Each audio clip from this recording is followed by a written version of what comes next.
നമസ്കാരം. മനുഷ്യജീവിതത്തിൽ പലതരം കണ്ടുപിടുത്തങ്ങൾ നടത്തിയിട്ടുണ്ട്. മനുഷ്യൻ ശുചിത്വത്തെപ്പറ്റി വളരെ ബോധവാനാണ്.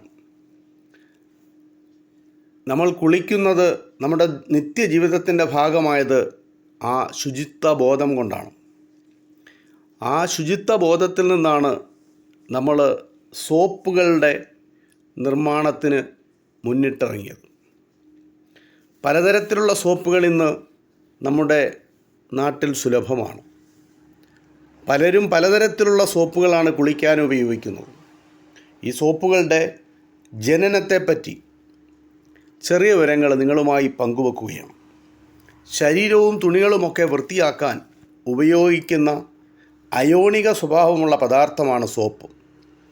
പ്രാചീന ജർമ്മൻ ഭാഷയിലെ സാപ്പോ എന്ന വാക്കിൽ നിന്നാണ് സോപ്പിൻ്റെ ഉത്ഭവം. പുരാതന ബാബിലോണിയക്കാരാണ് ആദ്യമായി സോപ്പുണ്ടാക്കിയതെന്ന് ചരിത്രം രേഖപ്പെടുത്തിയിട്ടുണ്ട്.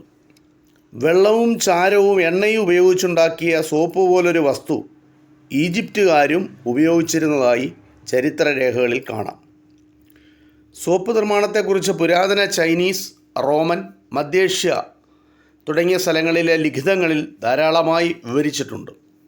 സസ്യ എണ്ണകളും മൃഗക്കൊഴുപ്പും സുഗന്ധ എണ്ണകളും സോപ്പുണ്ടാക്കാനായി ഉപയോഗിച്ചിരുന്നു. വ്യാവസായിക വിപ്ലവത്തോടെയാണ് സോപ്പ് നിർമ്മാണം വ്യാപകമായത്. അക്കാലത്ത് രാസപദാർത്ഥങ്ങൾ ഉപയോഗിച്ച് സോപ്പുണ്ടാക്കുന്ന നിരവധി ഫാക്ടറികൾ യൂറോപ്പിൽ ആരംഭിച്ചു.